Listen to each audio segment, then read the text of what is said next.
things. I'm Janine Sisson's workshop.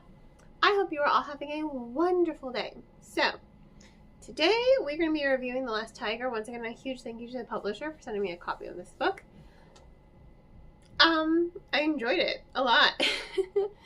Based on the synopsis, because, you know, they do reach out, they're like, hey, in the brief synopsis, would you like a copy of this book? And I'm like, yeah, sure, why not? I just say yes, because you never know. I'll always, if it's something that I know, I'm like, no, this is definitely not up my alley, then I'll say no. But those are very, very rare occasions. I quite enjoyed this book. I love that there's a lot of heart in it. So the book itself is based off of the authors. It's brother and sister author, by the way. It's based off their grandparents' life in Korea during the Japanese occupation. Now, I don't know a whole lot about the Japanese occupation. I have done some research since finishing the book, and you wouldn't be surprised it goes the same way as most occupations go, you know? So, this book is not only inspired by that time, but it's inspired by their grandparents' love story. Now, in real life, both of her grandparents, neither one of them was, part of the upper class and, worked with the Japanese. They were both pretty much Koreans of middle, lower class, right? So they did take some liberties. But I do love that at the beginning of every chapter, there's a paragraph, and it's a quote from their grandparents, talking about their life in Korea. And I thought that was so great. You would think that something like that would take you out of the novel, and it didn't, because here is this little piece of history. And then here's the fantasy inspired by it. So it just gave it a little bit more depth. Now, in this book, the fantasy element is the ki, K-I. So I think it's chi. And if I'm saying it improperly, please, correct me. By all means, please correct me. But there's dragon, serpent, and tiger. So, and they all represent different facets. Serpent is the mind, tiger is the heart and emotions, and then dragon is physical. So everyone wants to pass like the dragon exam so that they can be imbued with dragon chi, right? Be strong and powerful. And that's what Seong wants. He wants that because he wants just a chance to take his family out of poverty so that he doesn't have to work in the mines, breaking his back every day and every night just to make ends meet, and not even. He has a little brother, he has a mom, and he has dad, and his dad works too. So it's a lot for him. And he works for Yoonji's family.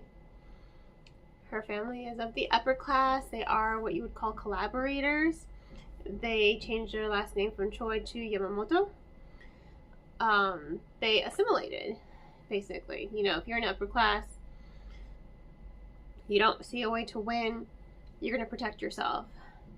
And her family assimilated, and they put so much pressure on Yoonji to assimilate and be the perfect daughter so that she can marry you well, right? She's the upper class. And the way these two get together is she snuck out one day, he saw her, and instead of blackmailing her like she thinks, he's like,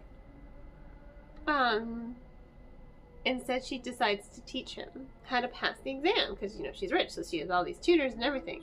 So she does her best to help him try to pass the exam. And so they bond and they form a relationship and they form camaraderie and even a subtle romance too. Because in return, he teaches her how to sneak out better and how to blend in and how to actually experience her native culture. Of course, things happen, they get separated, blah, blah, blah, right? What I really enjoyed is how the story moved after that. You know, this was like your establishing part, and now Seo-young is finally seeing, like, wow, they are really trying to erase our culture and erase our past and erase our identity. So it puts him at a crosshairs with Yoonji because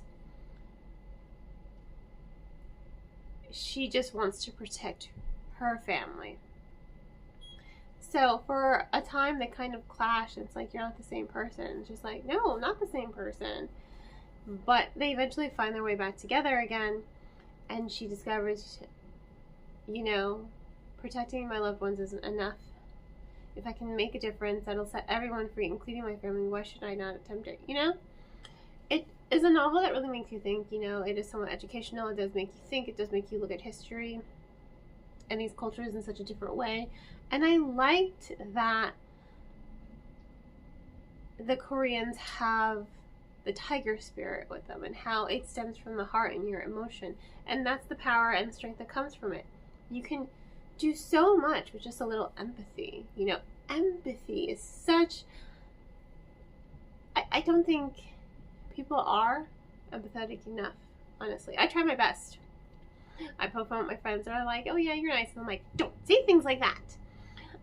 Everyone's like, no, you're really just a cinnamon roll. And I'm like, stop it. I'm a melted marshmallow, apparently. Like, hard and crusty on the outside, but I'm soft and gooey on the inside. Well, apparently, the facade. But empathy goes so far, you know? It's much more than just him channeling his anger into an unproductive way. He has to channel, you know, his pain, his grief, his sadness, and just find the heart of it all, you know, the hope. And it makes him incredibly powerful, how these emotions that are thought of to be normally weak can be so powerful and so impactful. You know, everyone keeps telling him, like, lean into your anger. It's like, yeah, maybe go with the Jedi on this one. You know, it just... my inner nerd, sorry. It just shows you how impactful all of those emotions that people tend to think of are weak, like love and hope and faith, they can be so incredibly powerful, you know? So I think it's a really moving story. I love the development between the characters. I love the development of the plot. And it's just so thoughtful and well told, and I love the pacing, and I really was invested in it. So yes, huge thank you to the publisher for sending me a copy of this book. On that note, and here, totally, 100%, you should check it out. I will, of course, include links in the description if you want to do so. On that note, thanks again for tuning in. Please don't forget to like, subscribe, and share with my book loving friends. I hope you all have a wonderful rest of your day, and as always, happy reading!